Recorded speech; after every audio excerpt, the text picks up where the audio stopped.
এই কথা ভুলে গেলে চলবে না। যেই পুলিশ মাথা ভাঙতে সুন্দরভাবে শেষ হোক, এটাকে আপনারা চান।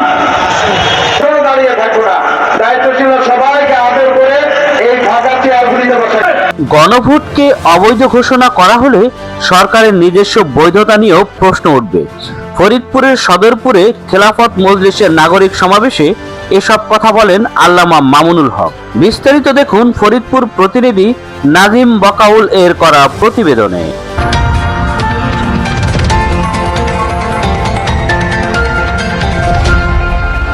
বাংলাদেশ খেলাফত মজলিসের আমির আল্লামা মামুনুল হক বলেছেন, গণভোটের রায় অনুযায়ী বর্তমান শাসন ব্যবস্থা পরিচালনা করতে হবে।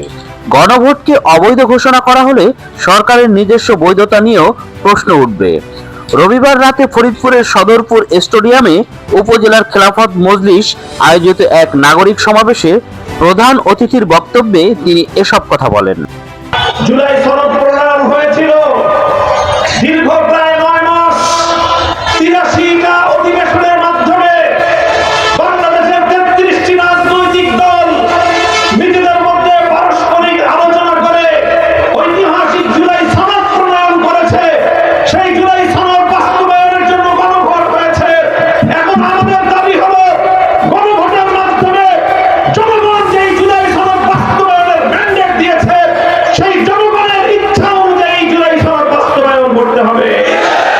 সমাবেশে আল্লামা মামুনুল হক বলেন, দেশের বিপুল অর্থ ব্যয় করে আয়োজিত গণভোটের শতকরা 70% মানুষই হ্যাঁর পক্ষে রায় দিয়েছিলেন। এটি জনগণের সুস্পষ্ট ম্যান্ডেট। 33টি রাজনৈতিক দলের ঐক্যমতে প্রস্তুতকৃত জুলাই সনদ বাস্তবায়নের লক্ষ্যে এই গণভোট অনুষ্ঠিত হয়েছিল। তাই জনগণের সেই রায় ও চাওয়া অনুযায়ী জুলাই সনদ অবিলম্বে বাস্তবায়ন করা সরকারের নৈতিক দায়িত্ব। তাদের বর্তমান আন্দোলন সরকারের পতনের জন্য নয়, বরং জনগণের সেই রায়ের পূর্ণ বাস্তবায়নের জন্য। প্রশাসনের সংস্কার প্রসঙ্গে কথা বলতে গিয়ে তিনি বিগত সরকারের আমলের তীব্র সমালোচনা করেন। তিনি অভিযোগ করেন, অতীতের প্রশাসন যুবলীগ, ছাত্রলীগ এবং পুলিশ লীগ তৈরি করে পুরো রাষ্ট্রীয় কাঠামো দলীয়করণ করা হয়েছিল। ভবিষ্যতে কোনো বিশেষ দলের প্রভাবমুক্ত রেখে প্রশাসনিক নিয়োগ সুনিশ্চিত করতে একটি নির্দলীয় নিরপেক্ষ সার্ভিস কমিশন গঠনের জোর দাবি জানান তিনি। ফরিদপুরের জেলা শাখার সহসভাপতি মাওলানা মিজানুর রহমান মোল্লার সভাপতিত্বে অনুষ্ঠিত এই সমাবেশে সংগঠনের মহাসচিব মাওলানা জালালউদ্দিন আহমদ, যুগ্ম মহাসচিব মুফতি শরাফত হোসাইন এবং সদরপুর উপজেলার সভাপতি মাওলানা সাদিকুর রহমান সিদ্দিকী সহ কেন্দ্রীয় ও স্থানীয় নেতৃবৃন্দ বক্তব্য দেন।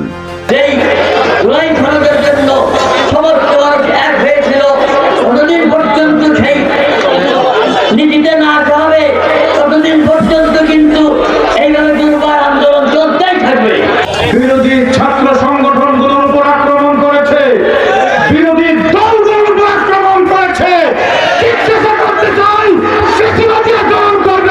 বাংলাদেশে থাকার কোন সুযোগ নাই। বর্তমান সরকার জন্ম নিয়েছে জনগণের সাথে বিশ্বাসঘাতকতার মাধ্যমে, যাদের কারণে এখনো এদেশের মানুষ প্রকৃত শান্তি বা সব অধিকার নিয়ে স্বাধীনতা ভাবে সচল না। যদি গণভোটের রায় অনুযায়ী জুলাই সনদ বাস্তবায়ন হয়, তাহলে ফ্যাসিবাদের পথ বন্ধ হয়ে যাবে। যদি গণভোটের রায় কার্যকর হয়, সকল ক্ষমতা এক প্রধানমন্ত্রীর হাতে থাকবে না, প্রধানমন্ত্রীর হাত থেকে কিছু ক্ষমতা চলে যাবে রাষ্ট্রপতির কাছে। তখন প্রধানমন্ত্রী চাইলেই সবকিছু করতে পারবেন না। আর বর্তমানে একটা পুতুল রাষ্ট্রপতি বসে থাকে, রাষ্ট্রপতি আর পুতুল থাকবে না, রাষ্ট্রপতির কাছে কিছু ক্ষমতাও থাকবে। 2 নম্বর হলো, বর্তমানে বাংলাদেশের বিচার বিভাগ এটাও প্রধানমন্ত্রীর হাতে। প্রধানমন্ত্রী চাইলে প্রধান বিচারপতি থাকেন, না চাইলে প্রধান বিচারপতি থাকেন না। সুতরাং প্রধান বিচারপতি এবং বিচারাঙ্গর হাইকোর্ট কোন রায় দেওয়ার আগে তাকায় দেখে প্রধানমন্ত্রীর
নতুন করে বাংলাদেশে জাতীয়তাবাদী দল, যুব দল, ছাত্র দলের পরে কোনো পুলিশ দল হোক।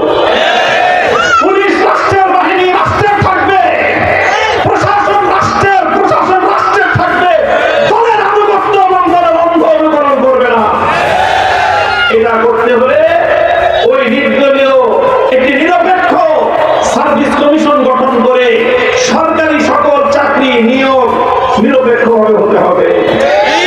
এইভাবে যদি রাষ্ট্রপতির হাতে কিছু ক্ষমতা যায়, প্রধান বিচারপতির হাতে কিছু ক্ষমতা যায়, নিয়োগের সম্পূর্ণ নিয়ন্ত্রণ সরকারি দল এবং প্রধানমন্ত্রীর হাত থেকে গিয়ে একটা নিরপেক্ষ কমিশনের হাতে যায়, তাহলে বাংলাদেশে আর ফ্যাসিবাদ নাড়াচাড়া দিয়ে উঠতে পারবে না ইনশাআল্লাহ।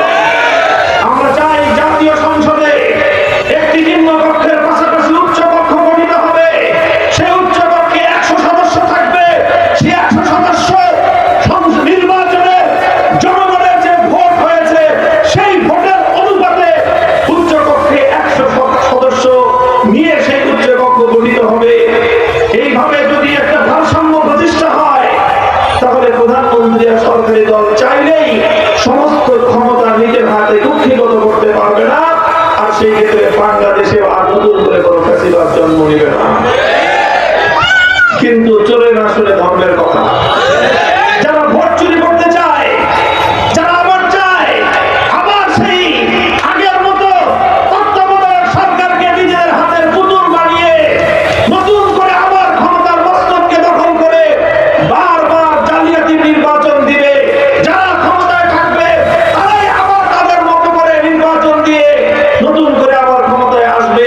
তারা কোনোদিন বাংলাদেশটাকে, বাংলাদেশের বিচার ব্যবস্থা, বাংলাদেশের নির্বাচন ব্যবস্থা, বাংলাদেশের শাসন ব্যবস্থা ভারসাম্যপূর্ণ হোক, পক্ষপাতমূলক হোক, নিরপেক্ষ হোক, এটা সরকারি দল চায় না।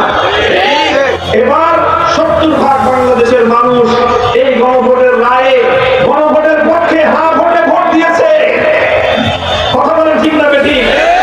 দেশের হাজার হাজার কোটি টাকা খরচ করে গণভোট আয়োজন করা হলো। হাজার হাজার কোটি টাকা খরচ করে এই গণভোটে বাংলাদেশের 70% মানুষ হা ভোটে সিল মারলো। আর এখন আমাদের সালাউদ্দিন সাহেব বলেন গণভোট থেকে অবৈধ ছিল। তো একসঙ্গে 2 সন্তান জন্ম নিল। একটা হলো সংসদ নির্বাচনের সন্তান, ওটা বৈধ হয়ে গেল। তার যমজ ভাই গণভোট অবৈধ হয়ে গেল। যদি গণভোট অবৈধ হয়, সংসদ নির্বাচন অবৈধ ছিল। যদি গণভোট অবৈধ হয়, বর্তমান সরকার অবৈধ। জাকির হোসেন, নিউজ পাওয়ার 24।